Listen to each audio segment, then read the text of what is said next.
Perry, when you were coming up with the Ormsby Multiscale, what was, it's like seeing different multiscale guitars.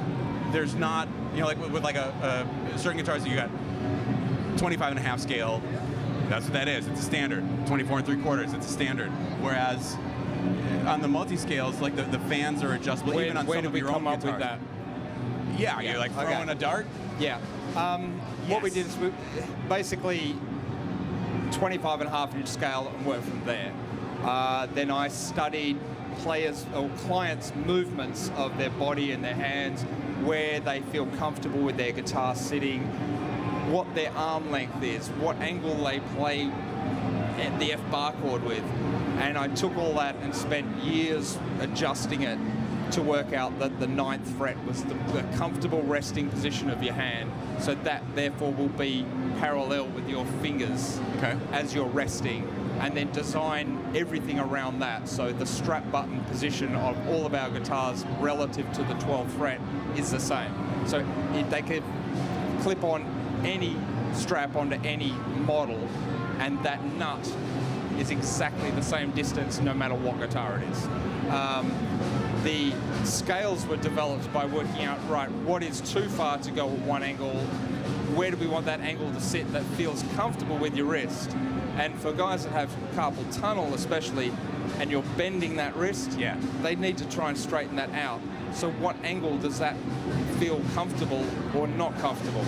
And then at the bridge end, where does your hand, what angle does your arm come down based on all of that? And therefore that is the angle we need from that, and that's where we got the scale lengths from. And then we made some minor adjustments just to make sure that the tension was right. But that's basically, it was all based around the human form and the average of 30 guys that I took photos of and studied how they stand with their guitars and which models they have. And if we put this same one guitar in all of their hands and say, put your hands where it feels most natural, and they all put their hand in the same spot. Right. That's where we want the neutral fret to be, etc. And so with various hardware availability, especially in multi-scales, has that had to play much of a factor? It was hard in the beginning because no one was doing anything. We started off with some a German manufacturer and worked with them on developing some single string hardware.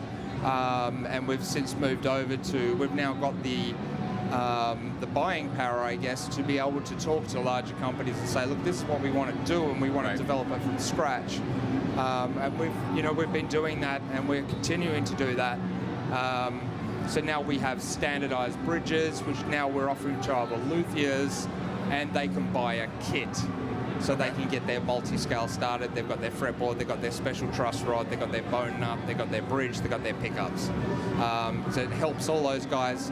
They're our competitors, but man, I want everyone to have these guitars. So let's help them out, We worked a lot on the ease of tuning. So a lot of headless guitars, it's very hard to tune them.